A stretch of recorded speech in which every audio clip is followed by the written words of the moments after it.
Bonjour à tous, on vous donne rendez-vous pour le CES 2022 qui s'annonce passionnant. On va parler de santé connectée, du monde de l'automobile de demain, de la smart home. Du sport connecté, mais aussi de l'écosystème autour de la blockchain, que ce soit les crypto-monnaies ou le métaverse. Il y a un salon à suivre en janvier, c'est le CES à Las Vegas. Il va falloir imaginer un salon de la tech sans les grands noms de la tech. Amazon, Microsoft, Google, General Motors ont soit annulé, soit drastiquement réduit leur présence sur place. La faute au coronavirus et son variant, Omicron.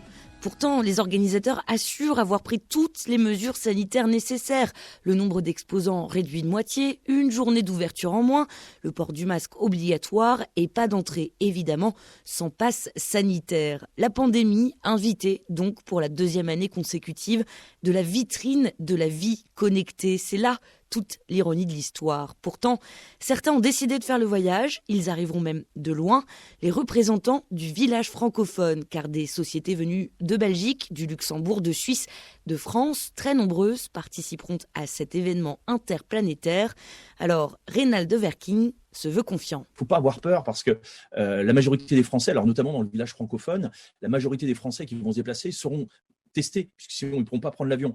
Donc sur un délai de 3-4 jours, ça n'a pas vraiment d'impact.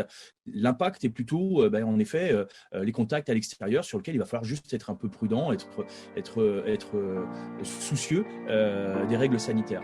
Le salon de la tech, vitrine de notre vie connectée. Et nous n'avons jamais été si connectés. Alors, petit palmarès quand même des découvertes attendues lors de l'événement.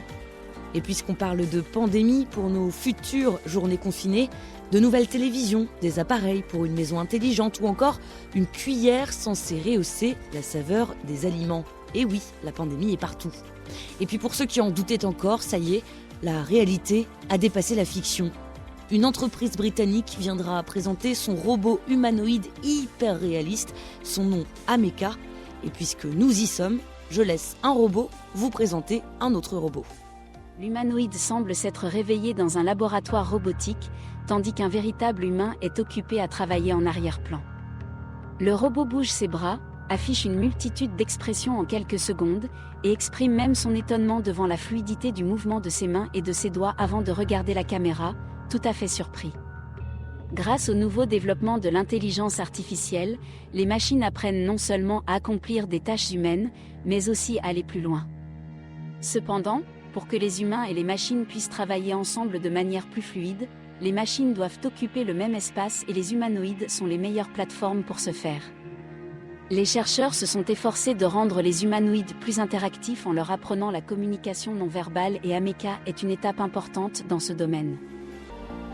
Mais que les plus puristes se rassurent, les nouvelles technologies concernent aussi des secteurs plus traditionnels. Une start-up néerlandaise présentera par exemple son idée d'utiliser l'eau pour stocker l'énergie produite par les fermes éoliennes en mer.